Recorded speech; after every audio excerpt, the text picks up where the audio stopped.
Bismillah. Assalamualaikum warahmatullahi wabarakatuh.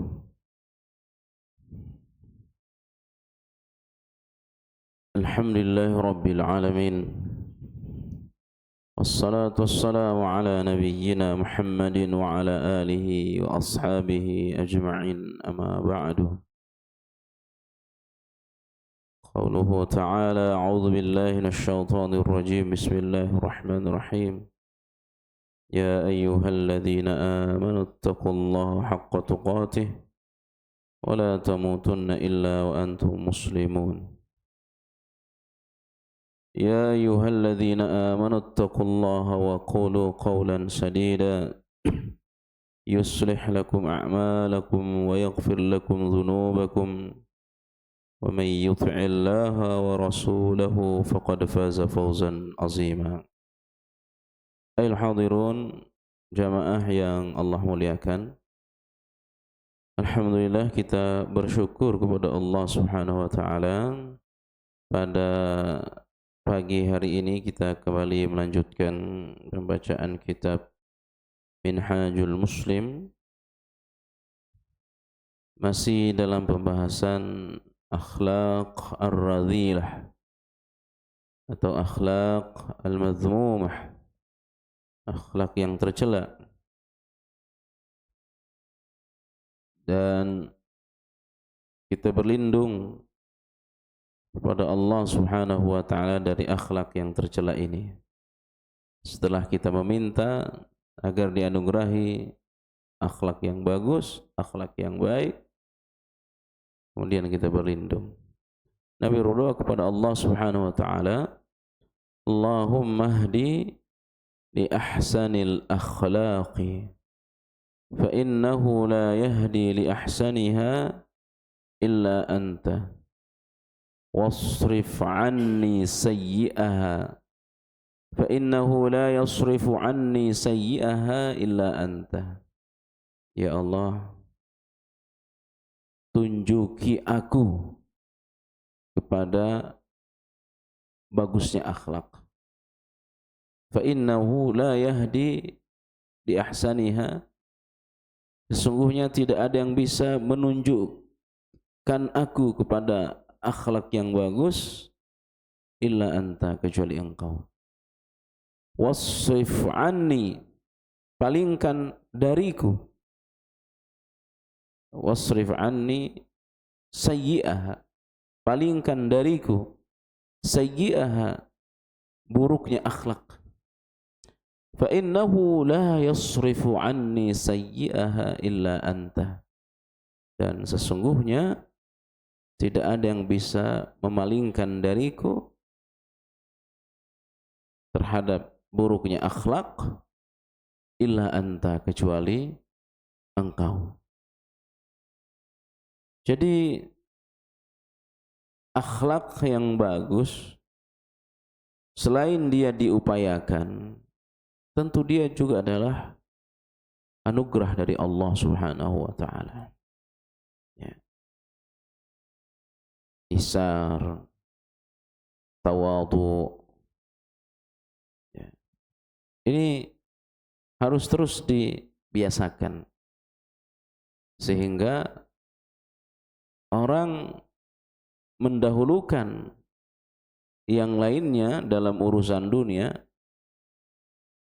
Itu sudah menjadi kebiasaan kita. Ya. Maka akhlak yang baik itu spontan saja. Ya. Nolong orang itu spontan, tanpa harus dipikir-pikir, nolong enggak. Ya. Tapi dia spontan. Lihat orang jatuh, lihat orang yang meminta-minta, ya spontan dia ingin bantu. Spontan dia ingin nolong. Itulah akhlak yang baik. Ya. Pun demikian dengan akhlak yang tercela.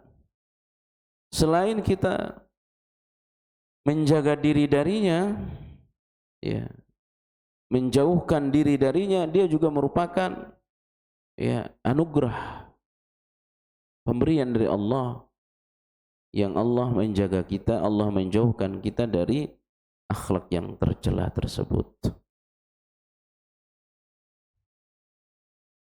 Dari sekian akhlak tercela yang ditulis oleh Syekh Abu Bakar Jabir Al-Jazairi, yang pertama adalah az-zulmu, kezaliman.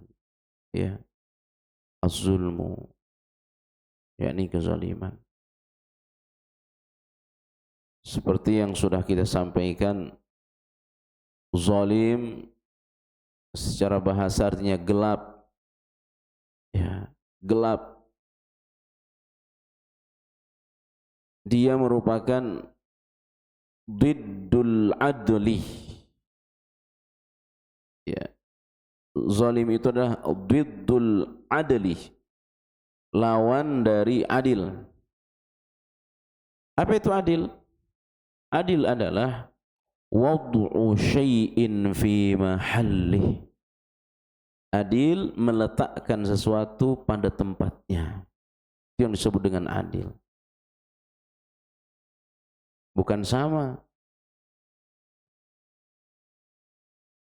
Sama itu belum tentu adil. Tapi wad'u syai'in fi mahallih. Maka zalim maknanya adalah wad'u syai'in duna mahallih. Meletakkan sesuatu bukan pada tempatnya. Meletakkan sesuatu bukan pada tempatnya. Bukan pada semestinya. Allah Subhanahu wa ta'ala diibadahi. Maka siapa yang beribadah kepada selain Allah, bisa jadi dia juga beribadah kepada Allah, tapi juga dia beribadah kepada selain Allah, maka itu adalah kezaliman. Itu adalah kezaliman. Menganggap ada kekuatan selain kekuatan Allah, menganggap ada yang bisa memberi madarat, memberi bahaya dan manfaat selain Allah, maka ini adalah bentuk kezaliman. Bahkan kezaliman seperti ini termasuk kezaliman yang besar. Seperti Allah katakan Quran surah Luqman, inna syirka la zulmun azim. Sesungguhnya syirik, menduakan Allah Subhanahu wa ta'ala, merupakan kezaliman yang paling besar. Ikhwani wa akhwati jamaah yang Allah muliakan,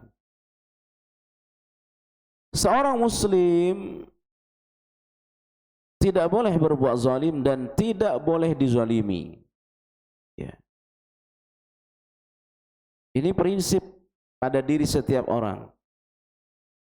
Kita tidak mau dizalimi. Dengan syarat, dengan catatan jangan zalimi orang. Ya. Siapa yang menzalimi saudaranya si A, bisa jadi si B yang dizalimi tidak bisa membalas kezalimannya. Maka ada C, ada D, ada seterusnya yang akan membalas kezalimannya. Ya. Itu pasti. Ya, pasti. Setiap kebaikan yang kita lakukan pasti ada balasannya, pun demikian setiap keburukan. In ahsantum ahsantum li anfusikum wa in asa'tum falaha. Jika engkau berbuat baik kepada orang, maka engkau akan menerima balasannya. Ya, pasti. Wa in asa'tum, dan jika engkau berbuat jelek, berbuat buruk, menzalimi orang, pasti ada balasannya. Ya, pasti. B yang dizalimi bukan B yang membalas. Bisa ada orang. Ya, pasti itu, Pak. Di dunia, apalagi nanti di hari akhir. Pun demikian tidak menimpakan kezaliman kepada orang lain, dan tidak boleh menerima kezaliman untuk dirinya sendiri. Ya, dia tidak boleh berbuat zalim kepada orang lain, dan dia juga tidak boleh menzalimi dirinya sendiri. Maka Allah katakan di dalam Al-Quran surah Fatir, ya, Allah bagi manusia kepada 3 kelompok. Ya, Allah bagi manusia kepada 3 kelompok. Yang pertama adalah orang yang ya zalim terhadap dirinya. Surah Fatir ayat 32. Thumma awrathna al-kitaba alladhina astafaina min ibadina. Kemudian kami wariskan Alkitab Al-Quran kepada kita umat Muhammad sallallahu alaihi wasallam, dan ada 3 kelompok umat Nabi Muhammad sallallahu alaihi wasallam. Surah Fatir 32. Yang pertama adalah zalimul li nafsih, orang yang menzalimi dirinya. Ya. Orang yang menzalimi dirinya. Mungkin dia tidak zalim kepada orang, tapi dia zalim kepada dirinya. Apa yang dimaksud dengan zalim kepada diri? Yakni melakukan dosa. Ya, melakukan dosa. Ya kan, saya enggak merugikan orang lain. Saya tidak merugikan tetangga, saya tidak merugikan keluarga. Memang engkau tidak merugikan orang lain, tapi engkau merugikan dirimu sendiri. Itulah yang disebut dengan zalimul li nafsih, zalim terhadap diri sendiri. Menggibah orang, ya, memfitnah orang, minum khamr, meninggalkan salat, tidak puasa Ramadan. Ini adalah zalimul li nafsih, zalim terhadap diri sendiri.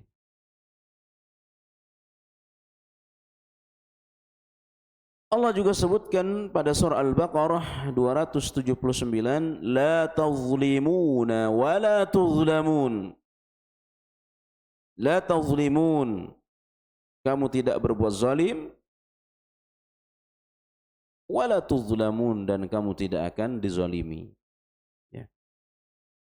Kamu tidak berbuat zalim, maka kamu pun tidak akan dizalimi. Allah juga sebutkan Al-Furqan 19, wa man yazlim minkum nudhiqhu adzaban kabira.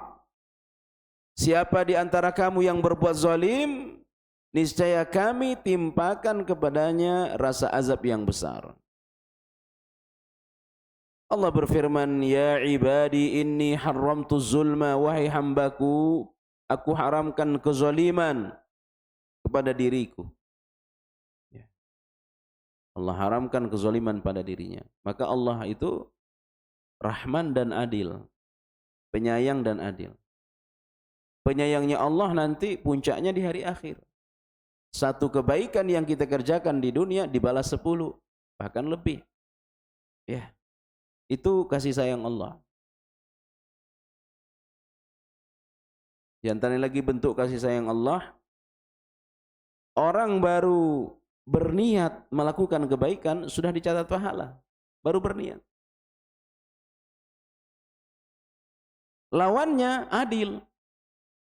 Ya, lawannya adil. Apa itu adil? Keadilan Allah. Allah membalas dosa dengan 1 balasan. Itu adilnya Allah. Ya, Allah membalas 1 dosa dengan 1 balasan. Orang baru berniat berbuat jahat belum dicatat oleh Allah sebagai dosa. Ya, itu adilnya Allah, Pak. Siapa yang berbuat 1 dosa dibalas, ya, itu adilnya Allah Subhanahu wa taala. Kenapa? Allah haramkan kezaliman pada dirinya. Allah haramkan kezaliman kepada dirinya. Wa ja'altuhu bainakum muharraman. Karena Allah telah mengharamkan kezaliman kepada dirinya, maka dia mengharamkan kezaliman antar sesama manusia. A zalim kepada B, haram hukumnya. Ya. Walaupun beda, Pak. Beda. Kalau Allah, satu kebaikan dibalas 10, satu keburukan dibalas 1. Tapi kadang-kadang manusia, ya, satu kebaikan orang belum tentu dibalas. Tapi kalau orang berbuat salah, itu bisa-bisa dibalas lebih keras. Makanya konsepnya, kalau orang berbuat baik kepada kita, Pak, kita ingat terus. Kita ingat terus. Ya. Orang berbuat baik kepada kita, ingat. Agar kita tahu bagaimana cara membalas kebaikan orang itu.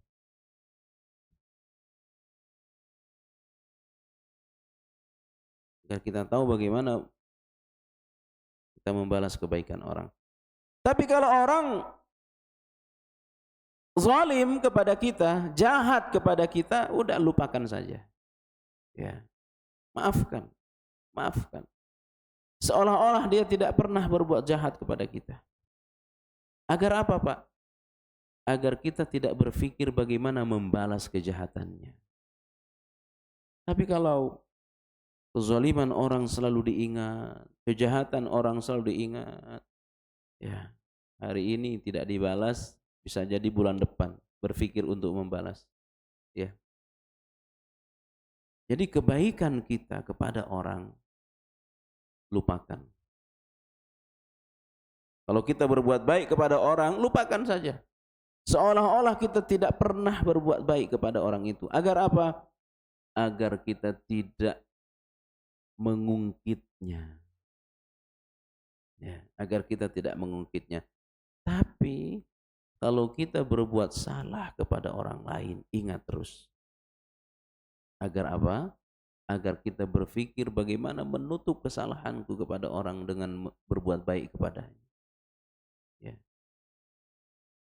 Ini cara agar tidak ada kezaliman antar kita. Waja'altuhu bainakum muharrama, dan aku jadikan kezaliman itu haram sesama kalian. Fala tadzalamu, jangan sekali-kali kalian saling menzalimi. Ya. Ittaqul zulma fa inna zulma zulumatun yaumal qiyamah. Hati-hati kalian berbuat zalim, karena kezaliman adalah kegelapan di hari kiamat. Pertama, dikubur. Syekh Al-Utsaimin ketika membahas hadis ini, hari akhir itu, pertama kubur, mahsyar, itu gelap. Kubur itu gelap. Ya. Gelap, sempit, panas, sepi. Itulah keadaan kubur, Pak. 4 keadaan kubur. Ya, kalau nggak percaya, coba Bapak duluan dikubur. 4 keadaan kubur. Yang pertama, gelap. Nggak ada lampu. Nggak ada lampu. Ini tempat ber-AC. Adem. Tapi kalau nggak ada lampu, mana enak, Pak? Ya, mana enak? Kubur gelap, panas, sempit, sepi. Ya. Kita ingat terus, saya ingat terus, kita ingat 4 keadaan di alam kubur. Gelap, sepi, panas, ya, sempit. Ini tempat luas, ya, pakai AC. Tapi kalau gelap, sendirian, gak betah kita, Pak.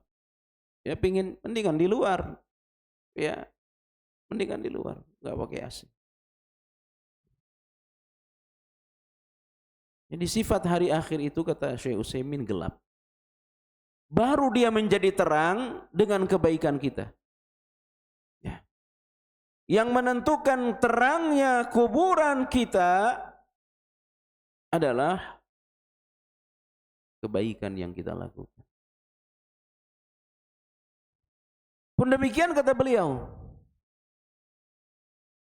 kezaliman yang dilakukan oleh manusia kepada yang lain itu akan menambah kegelapan di hari akhir. Ya, menambah kegelapan di hari akhir. Kubur sudah gelap, ditambah lagi zalim, maka Nabi katakan zulumat. Ittaqu zulmah. Hati-hati kamu menzalimi orang. Fa inna zulma, karena kezaliman itu zulumatun yaumal qiyamah, kegelapan di hari akhir. Sudah gelap, ditambah lagi dengan kezaliman, semakin bertambah kegelapannya kubur. Iya. Ikhwani wa akhwati jamaah yang Allah muliakan. Pun demikian dengan padang mahsyar, gelap. Ya.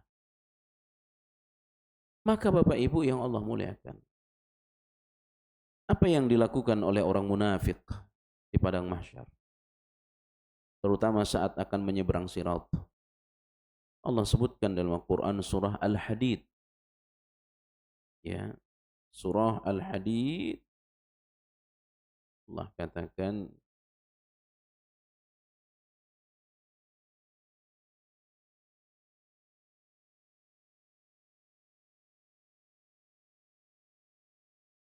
ayat 13. Al-Hadid ayat 13. يوم يقول المنافقون والمنافقات للذين آمنوا انظرونا نقتبس من نوركم قيل ارجعوا وراءكم فالتمسوا نورا فضرب بينهم بسور له باب باطنه فيه الرحمة وظاهره من قبله العذاب.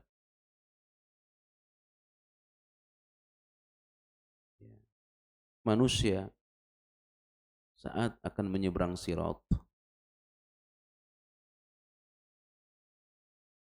dan tidak ada yang selamat dari sirat ini kecuali semua akan menyeberanginya. Bagaimana Allah sebutkan Quran surah Maryam, ya, wa im minkum illa wariduha kana ala rabbika hatman maqdiya, Maryam 71. Tadi Al-Hadid ayat berapa? 13.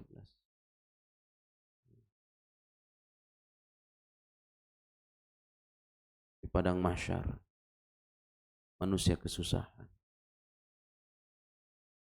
Manusia kesusahan. Tidak ada akses untuk menyelamatkan diri. Semua akses ditutup. Semua pintu ditutup. Satu-satunya jalan yang dibuka adalah sirat. Itu satu-satunya jalan. Dan sifat sirat itu di bawahnya neraka. Kecil, licin, menggelincirkan orang. Pegangannya adalah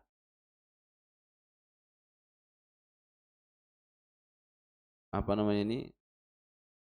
Kawat-kawat tajam. Kalau orang akan jatuh, dia pegangan, tetapi pegangannya kemana tadi? Kawat. Gelap, kecil, bagaimana orang bisa lewat? Dan permukaannya itu tajam. Tafsir surah Maryam ayat 71 itu. Tidak ada yang selamat kecuali harus menyeberang sirat. Bagaimana orang tidak terjatuh, Pak? Bagaimana orang tidak terjatuh? Permukaannya tajam, licin, kecil. Tidak ada cahaya. Gelap. Maka Bapak Ibu yang Allah muliakan, cahaya itu bergantung kepada kebaikan kita di dunia ini. Ya. Kalau kita berbuat baik kepada orang, ya, akan mudah kita menemukan itu sirat. Maka orang munafik, orang zalim, apa yang dia lakukan dalam kegelapan itu? Dia berusaha mencuri cahaya dari orang beriman. Surah Al-Hadid ayat 13. Yauma yaqulul munafiquna wal munafiqatu lilladzina amanu nzuruna naqtabis min nurikum qila irji'u wara'akum faltamisu nura. Orang munafik, Allah. Orang munafik itu senang menzalimi orang, senang jahat kepada orang. Ya, itu kerjaan orang munafik. Di mahsyar mereka kegelapan. Saat menyeberang sirat, mana mahsyar? Mana? Enggak ketemu. Tapi harus diseberang. Karena gelap jatuh. Jatuhnya kemana? Ke neraka. Jatuhnya ke neraka. Akhirnya apa yang mereka lakukan, Pak? Ingin mencuri cahaya dari orang beriman. Karena apa? Orang beriman ini diliputi cahaya. Sebagaimana Allah katakan surat Tahrim ayat 10. Ya ayyuhalladzina amanu tubu ilallahi taubatan nasuha. Asa rabbukum, surat Tahrim ayat 10, tubu ilallahi taubatan nasuha. Asa rabbukum ay yukaffira ankum sayyiatikum wa yudkhilakum jannatin tajri min tahtiha al-anhar yauma la yukhzillahu an-nabiyya walladzina amanu ma'ah.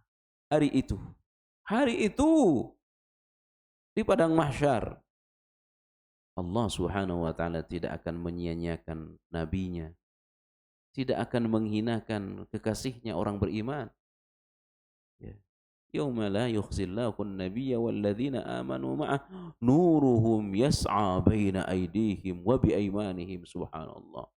Orang beriman itu diliputi cahaya, terang benderang keadaan mereka saat akan menyeberang sirat. Cahaya dari kanan, cahaya dari kiri, dari depan, dari belakang, terang. Beda sama orang munafik, beda sama orang zalim. Mereka kegelapan.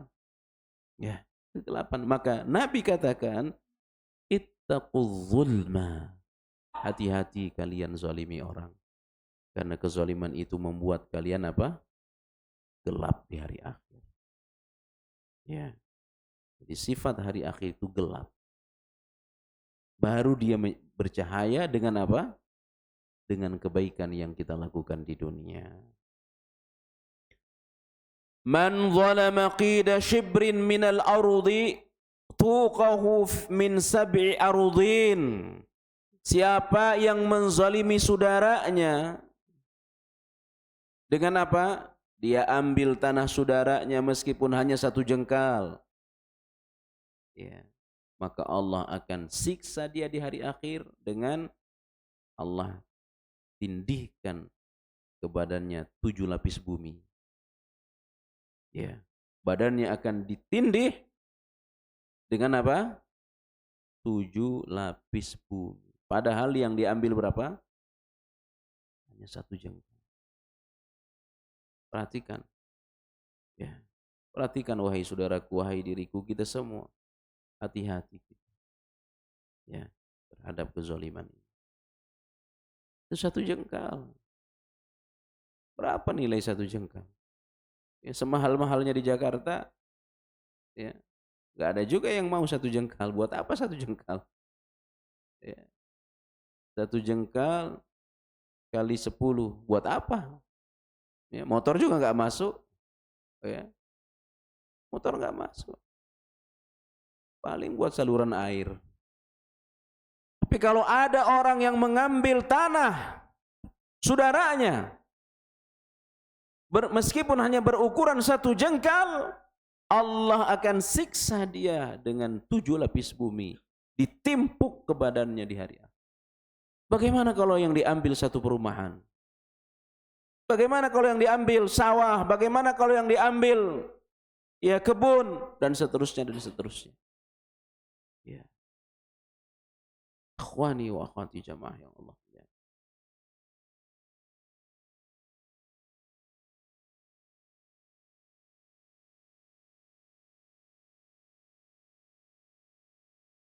Jangankan kezaliman antar sesama manusia, Pak. antar binatang saja itu dibalas oleh Allah di hari akhir. Tafsir Ibnu Katsir surah An-Naba ayat terakhir. Ya, nanti bisa dibuka. Tafsir Ibnu Katsir surah An-Naba ayat terakhir.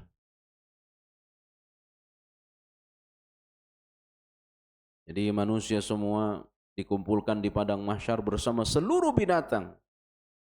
Lalu Allah datangkan binatang yang bertanduk dan binatang yang tidak bertanduk. Allah datangkan dua-duanya. Di mana binatang yang bertanduk ini dulu di dunia hobinya nanduk orang. Dan nanduk apa ini? Nanduk binatang yang tidak bertanduk. Dia tanduk di dunia. Kata Allah kepada binatang yang tidak bertanduk, sekarang balas. Kata Allah. Balas tuh. Karena dulu kamu sering ditanduk di dunia. Ini tafsir Ibnu Katsir. Setelah binatang yang ditanduk ini membalas, akhirnya mereka dirubah semua menjadi debu. Ya. Di ikan yang senang nyambung ikan apa ini? Ikan cupang, hati-hati. Ya. Hati-hati. Ini akan dimintai pertanggungjawaban. Yang senang nyambung ayam, ya, ini semua. Apalagi kezaliman kepada manusia. Kezaliman antar binatang saja itu ada hukumannya. Manusia berbuat zalim kepada binatang ada hukumannya. Apalagi kezaliman kepada manusia. Zalim anak kepada orang tua, zalim suami kepada istri, zalim istri kepada suami. Termasuk zalim orang tua kepada anak. Semua akan dibalas di hari akhir. Ya.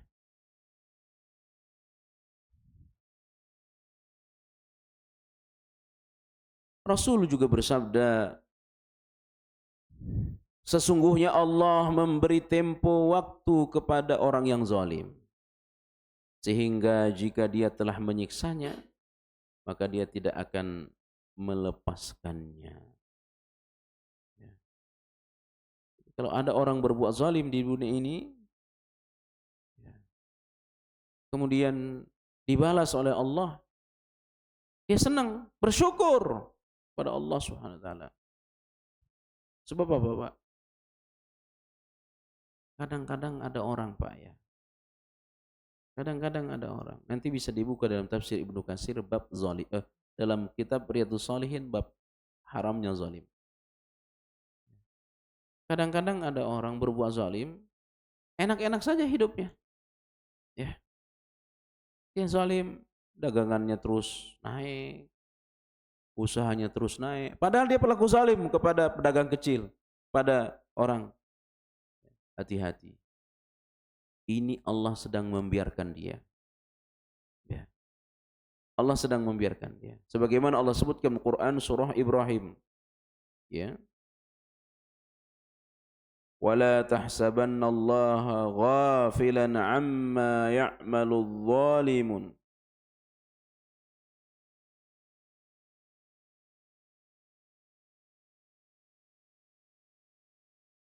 عَمَّا يَعْمَلُ الظَّالِمُونَ إِنَّمَا يُؤَخِّرُهُمْ لِيَوْمٍ تَشْخَصُ فِيهِ الْأَبْصَارُ.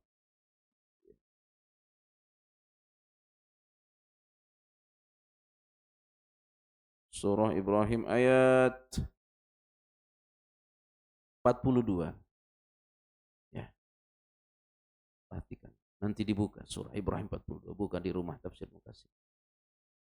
Jadi ada orang berbuat zalim. Dia tidak merasakan apa-apa. Tidak ada balasan apa-apa. Karena bisa jadi orang yang dia zalimi itu orang lemah. Ya, orang lemah. Gak bisa berbuat apa-apa. Dia hanya berdoa kepada Allah. Dia serahkan kepada Allah. Dia tidak dihukum oleh Allah di dunia. Ya, Allah sengaja membiarkan dia. Usahanya semakin naik, tapi siksanya nanti akan dirasakan di hari akhir. Ibrahim 42. Ya. Pasti, Pak. Pasti. kezaliman yang dilakukan oleh seseorang itu pasti dia akan menemukan balasannya. Kalau tidak di dunia, di hari akhir. Maka kalau ada orang berbuat zalim, dihukum di dunia oleh Allah, senang, bersyukur kepada Allah. Jangan sampai kezalimannya dihukum di hari akhir. Kenapa ibadah Allah? Hukuman di dunia ini enggak ada apa-apanya. Ya. Penderitaan di dunia ini enggak ada apa-apanya. Dibanding dengan apa? Penderitaan hari akhir. Liyaumin tashkhasu fihi al-absar. Pada hari di mana mata terbelalak. Ya. Kalau di dunia berapa sih? Paling lama 70 tahun. Ya, itu bukan tidak selamanya dia dihukum. Paling lama di penjara kalau ada 20 tahun, kalau ada 15 tahun, ya. Tapi di hari akhir, makanya saya nasihatkan kepada diri saya dan kita semua, ya, jangan pernah berbuat zalim. Kalaulah kita pernah berbuat zalim kepada orang, temuin dia, temuin orang itu, selesaikan. Jangan sampai dia serahkan kepada Allah. Dia minta kepada Allah untuk membalas. Ittaqu da'watal mazlum fa innahu laisa bainaha wa bainallahi hijab. Hati-hati kita doa orang yang teraniaya. Karena doa orang yang teraniaya itu, ya, itu tidak ada penghalang antara dirinya dengan Allah Subhanahu wa taala. 3 bentuk kezaliman. Yang pertama adalah zalim kepada Allah. 3 bentuk kezaliman, zalim kepada Allah dengan bentuk syirik, kafir, ya, dan ini kezaliman yang paling parah. Maka saudara, orang yang paling zalim di dunia ini orang kafir. Ya. Orang yang paling zalim di dunia ini adalah orang kafir. Orang yang menduakan Allah Subhanahu wa taala. Maka kalau ada begini, mana lebih baik? Pemimpin kafir tapi adil atau pemimpin Islam tapi zalim? Ya. Maka jawabannya tidak ada tidak ada keadilan pada orang kafir. Ya. Tidak ada kezaliman pada tidak ada keadilan pada orang kafir. Ya. Walaupun dia terlihat adil, baik, tapi sungguhnya dia tetap orang yang paling zalim di dunia. Karena apa? Kezaliman yang paling besar itu adalah zalim kepada Allah. Sebagaimana Allah katakan Al-Baqarah 254, As-Sajdah 22. Ya, surah Al-Baqarah 254, As-Sajdah 22. Allah Subhanahu wa taala berfirman, "Wa man azlamu mimman dzukkira bi ayati rabbih thumma a'rada 'anha inna minal mujrimina muntaqimun." Adakah zalim yang lebih parah, zalim yang lebih besar dari orang yang diingatkan tentang ayat-ayat Allah, summa a'radu anha, tapi dia berpaling darinya. Ya. Orang yang tidak mau mengikuti Al-Quran itu orang yang paling zalim. Orang yang tidak menjadikan Allah sebagai Tuhannya, orang yang paling zalim. Orang yang tidak mengikuti Nabi Muhammad, manusia paling zalim di dunia. Ini kata Al-Quran, kata Allah. Dan harus kita yakini. Maka kita ini orang Islam adalah orang yang adil. Kenapa?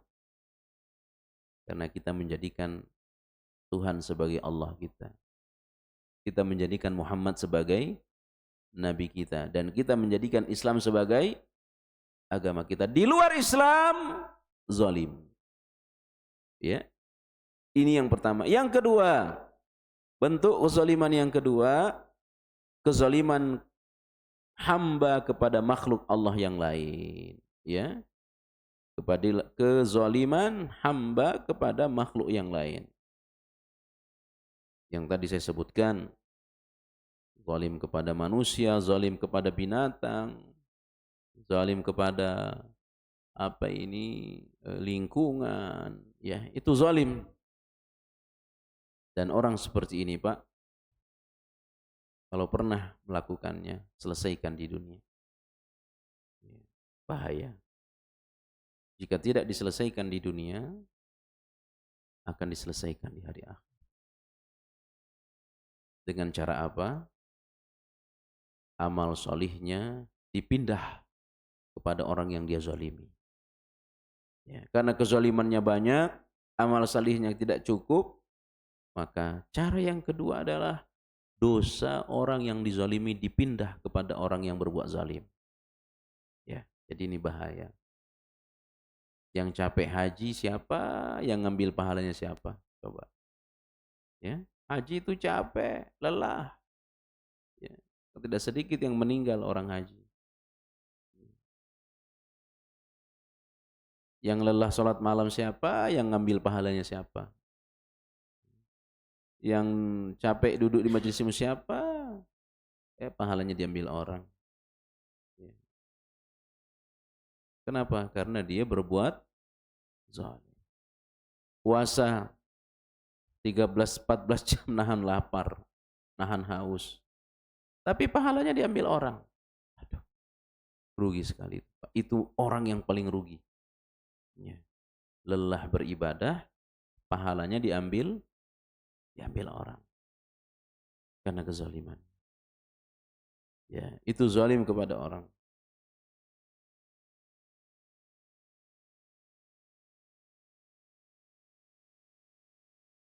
Nabi juga bersabda, "La yazalal mu'minu fi fushatin min dinihi ma lam yusib daman harama." Seorang mukmin senantiasa berada dalam kelapangan agamanya selagi ia tidak menumpahkan darah yang haram. Kullu muslim 'alal muslim haramun damuhu wa maluhu wa irduhu. Setiap muslim terhadap muslim yang lainnya haram baginya darahnya, hartanya, dan kehormatannya. Maka tidak boleh bermusuhan, ya.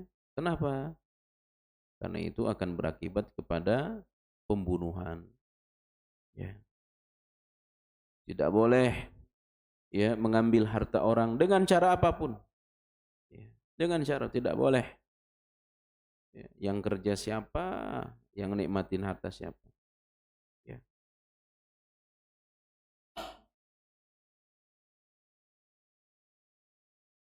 Karena orang yang diambil hartanya itu sakit sekali. Meskipun hanya 100.000 diambil orang, aduh sakit sekali.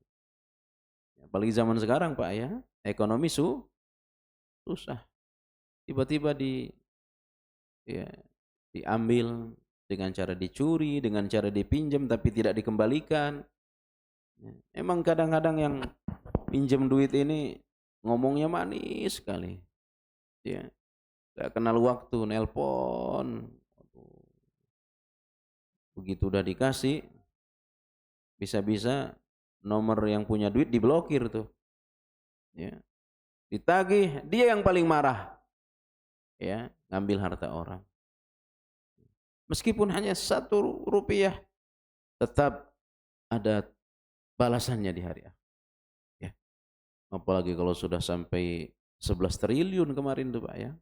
Kan dilihatin tuh duitnya kayak mana itu. Ya. Cara ngabisinnya kayak mana? Ngebayangin yang tidak mungkin terjadi pada diri kita. Mana mungkin kita dapat duit 11 triliun itu. Ya. Itulah orang. Orang pelaku zalim itu nggak punya hati. Maunya ya enak, untung. Wa irduhu, dan kehormatannya. Maka orang beriman diharamkan oleh Allah menggibah, memfitnah. Ya, karena menjatuhi kehormatan orang. Orang beriman ini harus diangkat, harus dimuliakan.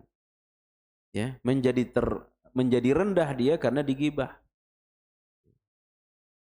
Maka kalau kita tahu aib saudara kita, tutup serapat-rapatnya. Ya. Dan sebab itu Allah menghukumi pelaku gibah ini lebih menjijikkan daripada memakan bangkai saudara. Ya. Allah katakan Quran seperti itu. Ya. Maukah kamu makan bangkai saudaramu? Tidak mungkin ada yang mau, tapi ada yang lebih menjijikkan dari itu. Wala yaqtab ba'dukum ba'dha. Jangan sampai kalian menggibah saudara. Wala yaqtab ba'dukum ba'dha. Ayuhibbu ahadukum ayyakula lahma akhihi maitan fakarihtumu, kata Allah. Apa kalian mau memakan bangkai saudara kalian? Ya. Masuk dalam kubur, digali kuburnya, dimakan bangkainya, enggak ada yang mau. Karena menjijikkan. Jangankan bangkai orang, Pak. Ya. Kita potong jari kita, kita goreng, kita juga enggak mau. Ya. Ya. Orang kadang-kadang paha manusia ini lebih berharga, tidak berharga, masih lebih berharga paha ayam, Pak. Paha ayam, pecel ayam, mahal dia. Sekarang paha-paha tidak, orang-orang yang membuka aurat itu kan tidak punya harga itu. Ya, makanya kita disuruh untuk menutup. Ya, apalagi perempuan. Sekarang udah nggak berharga. Aurat-aurat perempuan diumbar kemana-mana. Ya. Jadi nggak ada yang mau kita memakan bangkai saudara kita. Nggak ada yang, karena menjijikkan. Tapi demi Allah, menggibah orang, menceritakan kesalahan orang, itu lebih menjijikkan daripada apa? Menggibah. Ya. Karena kehormatan orang. Kehormatan orang. Meskipun dia benar berbuat dosa. Maka Nabi katakan, man satara uyuban nasi, satarallahu uyubahu fid dunya wal akhirah. Siapa yang menutup aib saudaranya di dunia, maka Allah akan menutup aibnya di dunia, terlebih nanti di hari akhir. Ya, jaga kehormatan orang. Saya juga gak tahu kamu siapa masa lalunya. Gak boleh seperti itu, Pak. Ya, awas lo saya buka, awas lo saya ceritakan. Ngapain coba gitu-gitu? Ya. Lalu kita menjadi bangga, kita menjadi senang membuka aib orang. Ya. Makanya Hasan Al-Basri, ulama dari kalangan tabi'in, ini susah. Dia ditemuin oleh muridnya. Ya Imam, ada orang yang sedang menceritakan engkau ya Imam. Ya, ada orang yang sedang menceritakan engkau. Apa responnya, Pak? Dia angkat tangannya. Ya Allah, jika yang dia ceritakan itu benar adanya, maafkan dosa-dosaku ya Allah. Ya, jika saya memang melakukan keburukan seperti yang dia ceritakan, maafkan kesalahanku ya Allah. Tapi jika salah yang diceritakan itu tidak benar, maafkan dosanya. Maafkan dosa yang menceritakan saya ya Allah. Ya, itu susah. Kesalahan kita diceritakan oleh orang, maka kita ingin memutar otak, mencari-cari apa kesalahan yang pernah dia lakukan dulu untuk diceritakan sebagai bentuk balasan. Digibah satu kali, dibalas dua kali. Itulah manusia zaman sekarang. Ya.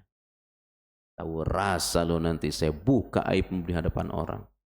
Ya, itu kadang-kadang terjadi. Ya. Jadi Allah haramkan 3 perkara kepada kita sesama mukmin. Yang pertama, darah.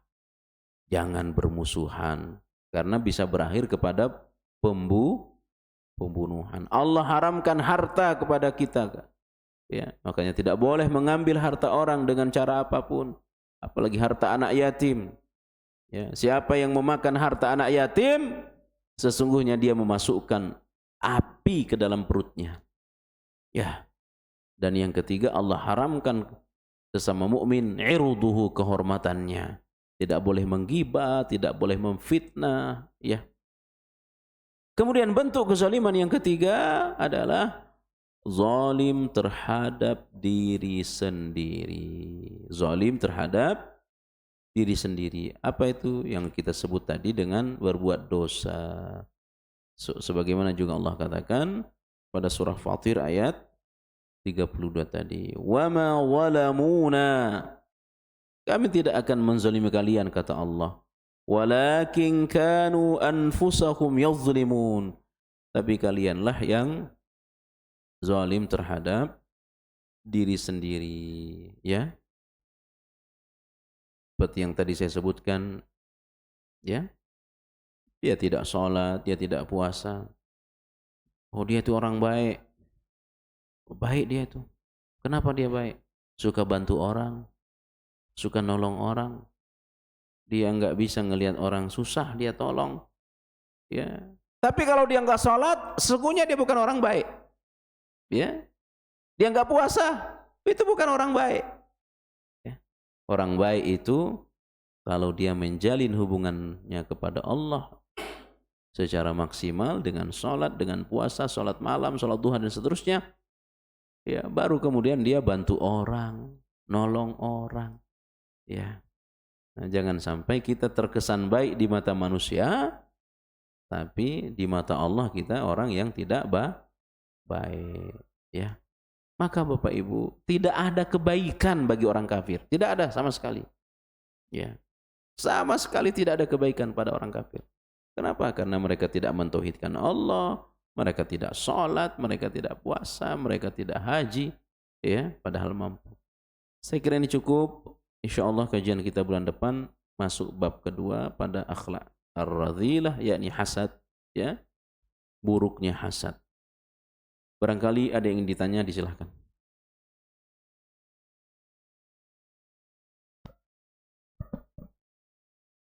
Jika tidak ada, kita cukupkan kajian kita pada hari ini. Mudah-mudahan bermanfaat. Dan saya ingatkan kepada diri saya, kita semua, teruslah kita membaca diri kita.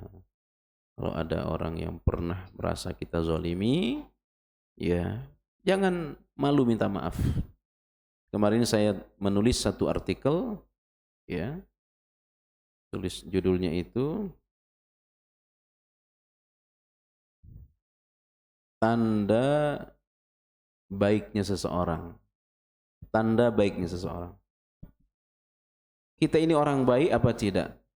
Ya, di antara cara mengukur kita orang baik, tanyakan orang sekitar kita. Ya. Tanyakan keluarga kita. Tanyakan teman kita, saya orang baik apa tidak? Terutama dalam hal hubungan, dalam hal cara ngomong kita. Ya. Ini pertanyaan seorang sahabat kepada Rasulullah SAW. Ya. Sahabat bertanya kepada Nabi, bagaimana aku mengetahui bahwa aku telah berbuat baik dan berbuat buruk? Ini hadis sahih. Ya Rasul, bagaimana aku mengukur diriku bahwa aku ini orang baik atau orang buruk? Jawaban Rasulullah apa? Apabila engkau mendengar tetanggamu, keluarga, apalagi keluarga, teman, bahwa engkau telah berbuat baik, maka engkau adalah orang baik. Ya. Tapi jika keluarga, teman, tetangga mengatakan engkau bukan orang yang baik, berarti engkau bukan orang baik. Itu dari apa? Dari ucapan, dari hubungan kita kepada mereka. Wah, sholat aja itu rajin, tapi utang nggak mau dibayar. Itu kata siapa? Kata keluarga, kata teman. Itu tanda orang nggak benar. Ya, rajin memang dia sholat, dia umroh berkali-kali, dia haji. Tapi dia tahu ada tetangganya kelaparan, dia tidak bantu. Itu yang cerita siapa? Tetangga. Berarti ini tanda orang itu belum baik. Ya. Istri aja pakai jilbab besar. Ya. Tapi kalau sudah ngomong, udah marah kepada orang, ya, udah tidak tampak pakaian syar'inya, itu gampang menilai kita ini siapa. Tanyakan kepada keluarga, tanyakan kepada tetangga, ya, terutama dalam hal hubungan kemanusiaan. Saya kira cukup, sering-seringlah kita apa namanya minta maaf pada orang, ya, kemudian berbuat baik kepada orang. Tentu niatnya adalah karena Allah Subhanahu wa taala. Insyaallah kita lanjutkan bulan depan masih dalam pembahasan akhlak ar-radhilah bab kedua, yakni al-hasadu. Barakallahu fikum, subhanakallah bihamdik, asyhadu an la ilaha illa anta astaghfiruka wa atubu ilaik. Wassalamu alaikum warahmatullahi wabarakatuh.